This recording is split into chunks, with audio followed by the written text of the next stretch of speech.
ሰላም ተኸታተልቲ ኣሕመም ቤትና ኤርትራ ከመይ ትኾኑ? እምበር ሎማዓንቲ ድማ ሳልሳይ ክፋል ናይዚ ክፋላት ጌረ ከውርዶ ዝቐነኹ ማለት እዩ። ናይ ሳልሳይ ክፋል ሒዘልኩም መፅእ ኣለኹ። ከም ትሪእዎ ዘለኹም ብፅሑፍ ማለት እዩ ቃላት ናይ ዓይኒ ምድሪ ወይ ከዓ ኣብ መሕፀቢ ነብሲ ዝርከቡ ንብረታት ማለት እዩ ኣገደስቲ ኮይኖም ስለዝረኸብኩም ኣነ ንዓኹም ድማ የውረደልኩም ኣለኹ ማለት እዩ። ስለዚ ጠቓሚ ኮይኑ ክትረኽብዎ ተስፋ እንዳገበርኩ ናብ ሳልሳይ ክፋል ከውርደኩም ማለት እዩ ወስደኩም ማለት እዩ። ሰናይ ምክትታል።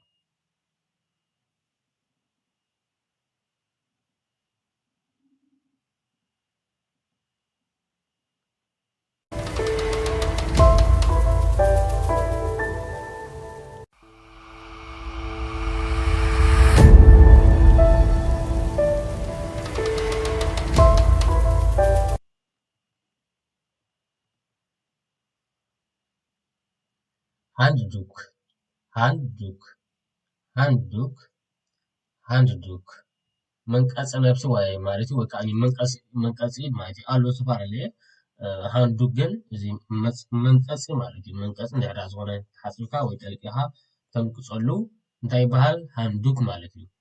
ሃንዱክ ከምዚ ብስእሊ እንሪኦ ዘለና ማለት እዩ። ሃንዱክ ንብሎ ማለት እዩ መንቀጽ ነብሲ ንብሎ ማለት እዩ። ሃንዱክ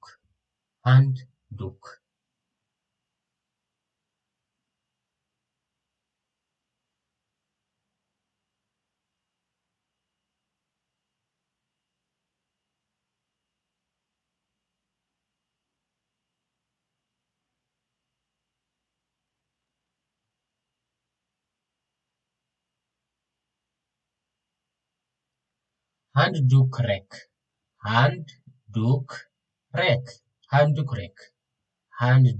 ሬክ ኣብዚ ሰለስተ ቃላት ኣለዋ።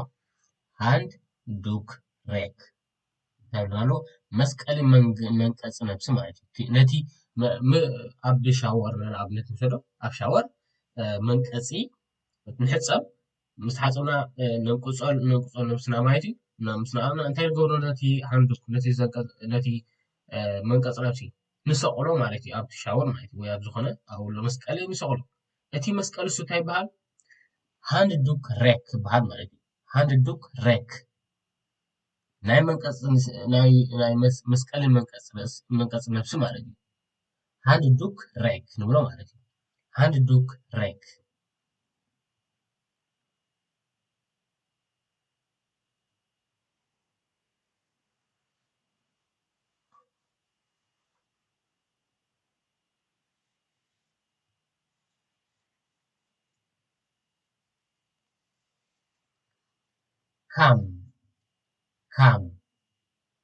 ካም መዘርገፍ ማለት እዩ። ወይ ከዓ መመሸጥ ማለት እዩ። ካም መመሸጢ ወይ ከዓ መዘርገፍ ማለት እዩ። ካም ከምዚ ብስእሊ እንሪኦ ዘለና ማለት እዩ። ልክዕ ነዚ ዓይነት ጥራይ ዘይኮነስ ዝተፈላለዩ ዝኾነ ይኹን ጥራይ መመሸጢ ይኹን እምበር ካም ኢና ንብሎ ማለት እዩ። ጥራይ ከምዚ ኣብዛ ስእሊ ዘላ ጥራይ ዘይኮነ ከምዝኾነ ይኹን ማለት እዩ። ስለዚ እዚ ካም እዩ ማለት እዩ። መዘርገፊ ወይ ከዓ መሸጢ ማለት እዩ። ካም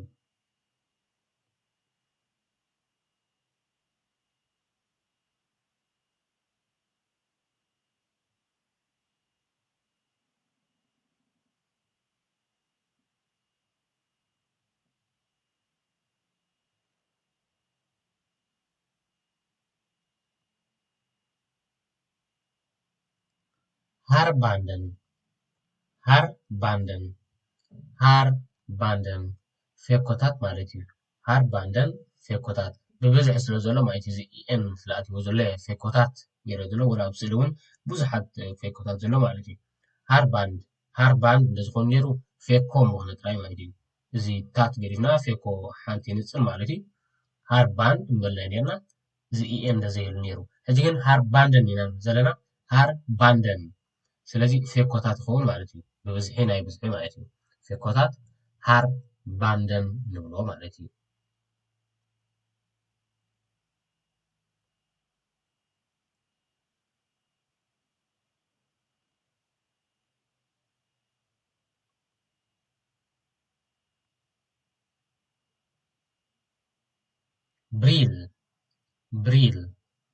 ብሪል ዳቢስታ ማለት እዩ።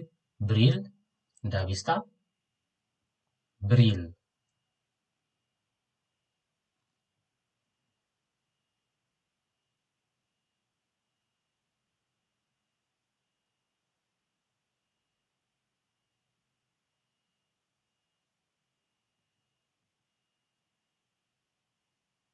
ديودورانت.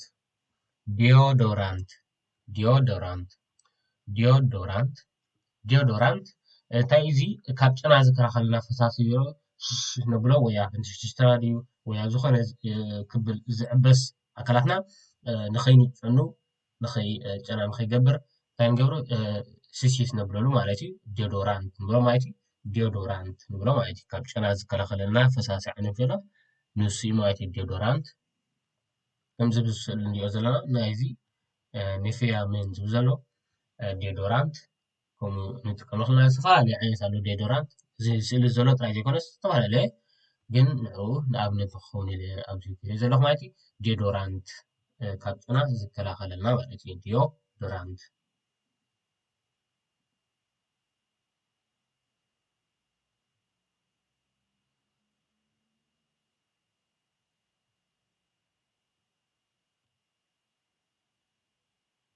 ስቶፕ ኮንታክት ስቶፕ ኮንታክት ስቶፕ ኮንታክት ስቶፕ ኮንታክት ሕጂ ሶኬት እዩ ከም ዝሪኦ ዘለና ምስሊ እዚኣ ሶኬት ማለት እዩ መምልኢ ቻርጅ ሶኬት ወይ ከዓ ናይ ኤሌክትሪክ ዝኾነ ንገብረሉ ሶኬት ማለት እዩ ስቶፕ ኮንታክት ስቶፕ ኮንታክት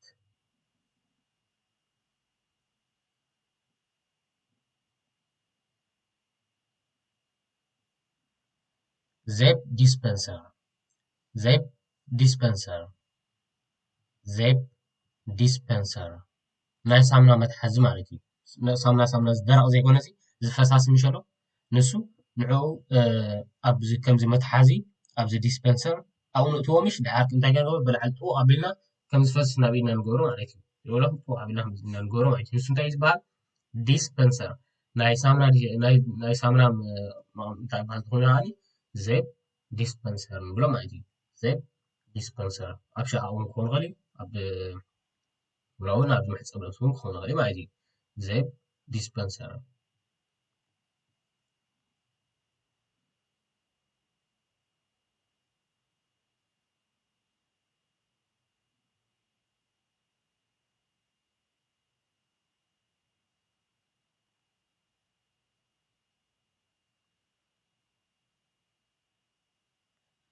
ታንደን ቦርስተል ሃውደር ታንደን ቦርስተል ሃውደር ታንደን ቦርስተል ሃውደር ታንደን ቦርስተል ሃውደር ኣብዚ ሕጂ ሰለስተ ቃላት ኣለዋ ታንደን ኣስናን ክኸውን ከሎ ቦርስተል ድማ እቲ ብራሽ ክኸውን ከሎ ሃውደር ድማ እቲ መትሓዚ ማለት እዩ ንሰለስቲአን ጠቕሊልና እንታይ ንገብሮም ማለት እዩ ታንደን ቦርስተል ሃውደር እንታይ ማለት እዚ ናይ ብራሽ መቐመጢ ማለት እዩ ናይ ስና ንጉፅጉፀሉ መቐመጢ ማለት እዩ እዚ ማለት እዩ እዚ ትሪእዎ ኣለኹም ሓምዳዊ እዚ መቐመጢ እዚ እዚ እንታይ ኢና ንብሎ ታንድ ቦርስተል ሃውደር ወይ ከዓ ታንደን ቦርስተል ሃውደር ንብሎ ማለት እዩ ያ ታንደን ቦርስተል ሃውደር ንብሎ ናይ ብራሽ መቐመጢ ማለት እዩ ዝኾነ ይኹን ዓይነት ማለት እዩ ብዘየገድስ እዚ ምስሊ ዘሎ ጥራይ ዝጥቀምኩሉ ጥራይ ዘይኮነ ዝተፈላለየ ንኣብነት እያ ዘምፅኦ ዘለኹ እምበር ንሱ ብልክዕ ንሱ ጥራይ ኣይኮነን ማለት እዩ ንኽርዳእና ፅቡቅ ገይረ ኢለ ታንደን ቦርስተል ሃውደር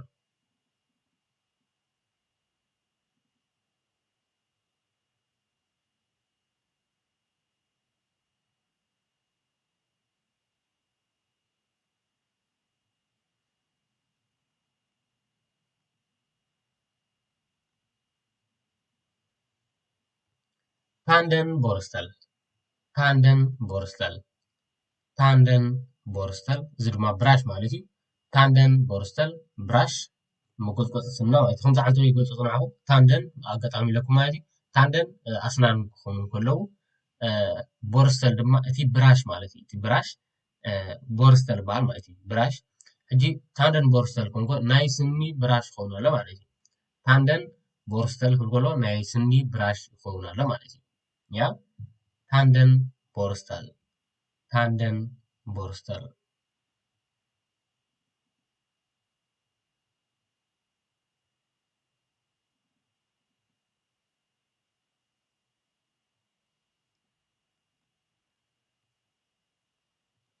اوكي بقى كورات خاتلتي حمام بيتنا إيرترا نايلو مع انساسا كفال نزي اختريبو صنعكم يمدوس نيروم ذن قالات مالتي كما يرخب مو أب تحتي أفلتني ناتكم انت أبالون سدلوخ مالتي كم يكون له قد كم زي يكون له قد تراكمكم صحفوا لي أنا ون دلوين ناتكم سامع تجباركم على مالتي سلازم على معات فيديو نزي مسونيرو أبز أوصل ساسا كفال مالتي أبز أوصل لما رابع كفال لما بخالي قالات ክንረኸብ ኢና ማለት እዩ ተስፋ ገብር ይጠቕሙኩም ክህሉ ስለዚ ኣብ ካልእ ክፋል ክሳብ ንረኸብ ሰሰማዩ ቻው